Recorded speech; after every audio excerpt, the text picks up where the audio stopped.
Everyone, कैसे हैं आप सभी दोस्तों। आज हम नेक्स्ट चैप्टर स्टार्ट करने जा रहे हैं जिसका नाम है डबल एंट्री सिस्टम। हमारा जो अकाउंट्स है वो पूरी की पूरी तरह से डबल एंट्री सिस्टम पर बेस्ड है। बहुत इंपॉर्टेंट चैप्टर है और आपके अकाउंट्स का बेसिक बनाने वाला है।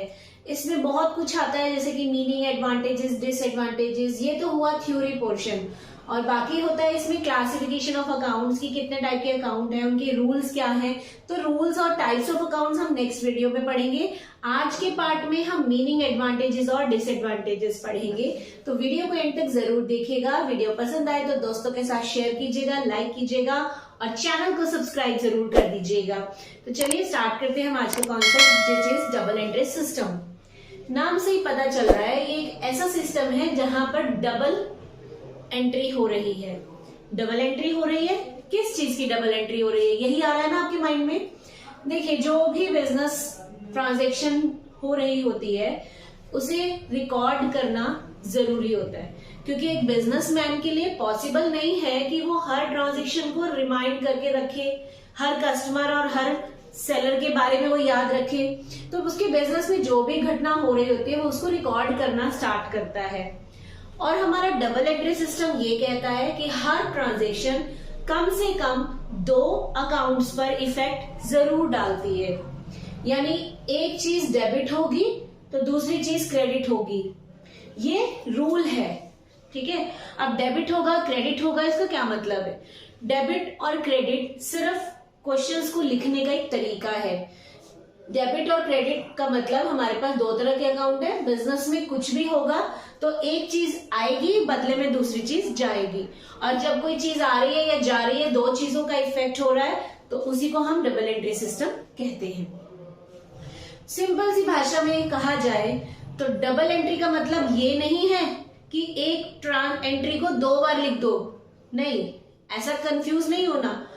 एक एंट्री को 2 बार लिखने का मतलब डबल एंट्री नहीं है। डबल एंट्री सिस्टम का मतलब है कि कोई भी ट्रांजैक्शन बिजनेस में होगी तो वो एटलीस्ट 2 जगह इफेक्ट जरूर डालेगी, कभी भी एक जगह इफेक्ट नहीं डलता। हाँ, 2 से ज्यादा हो सकते हैं बट एटलीस्ट 2 जरूर होंगे। जैसे कि फर्नीचर परचेज किया मैंने, अगर मैं फर्नीचर परचेज करूंगी तो बिजनेस में फर्नीचर आएगा, बदले में कैश जाएगा। अगर मैं गुड्स बेचती हूँ, गुड्स बेचूंगी तो गुड्स यानी सामान बिजनेस के बाहर जाएगा, बदले में कैश आएगा। यानी देख रहे हैं आप, 2 चीजें हो रही हैं। ठीक है, तो इसी को हम डबल एंट्री सिस्टम कहते हैं।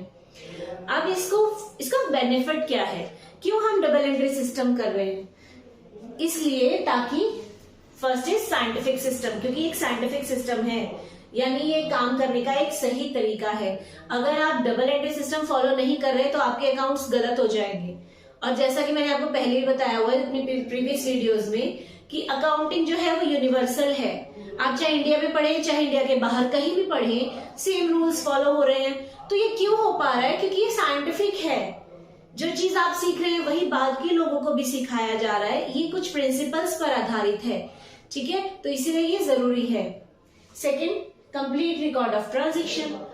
अगर आप कोई ट्रांजैक्शन को सही तरीके से रिकॉर्ड करना चाहते हैं, उसकी पूरी जानकारी रखना चाहते हैं, तो उसके लिए डबल एंट्री बहुत जरूरी है।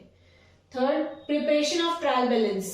अगर आप ट्रायल बैलेंस बनाना चाहते हैं तो वो भी डबल एंट्री सिस्टम से ही बनता है। अब ट्रायल बैलेंस क्या है, ये हम आगे आने वाले चैप्टर्स में पढ़ेंगे। Preparation of trading and P&L account. अगर आप ट्रेडिंग अकाउंट बनाना चाहते हो, प्रॉफिट एंड लॉस अकाउंट बनाना चाहते हो, कोई भी अकाउंट आप बनाना चाहते हो, तो उसके लिए हमेशा डबल एंट्री सिस्टम ही आपकी हेल्प करेगा। Next, knowledge of financial position. अगर आप जानना चाहते हो कि आपके बिजनेस की पोजीशन क्या है, आपको कितना प्रॉफिट हो रहा है, आपके पास अपनी एसेट्स कितनी है, आपको उधारी कितनी चुकानी है, ये सारी जानकारी आपको डबल एंट्री सिस्टम से ही मिलती है। Next, less possibility of frauds.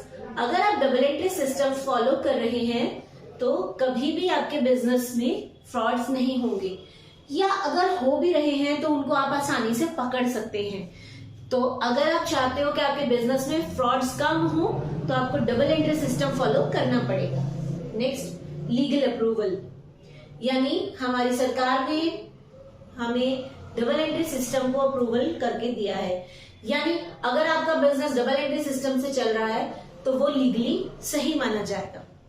Next health management and decision making.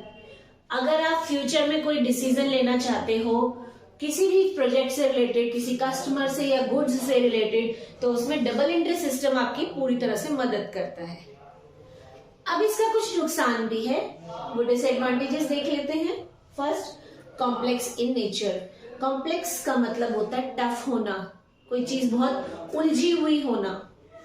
तो हमारा डबल एंट्री सिस्टम जो है वो थोड़ा सा टफ है, क्योंकि ये बहुत सारे प्रिंसिपल्स पर, रूल्स पर आधारित है।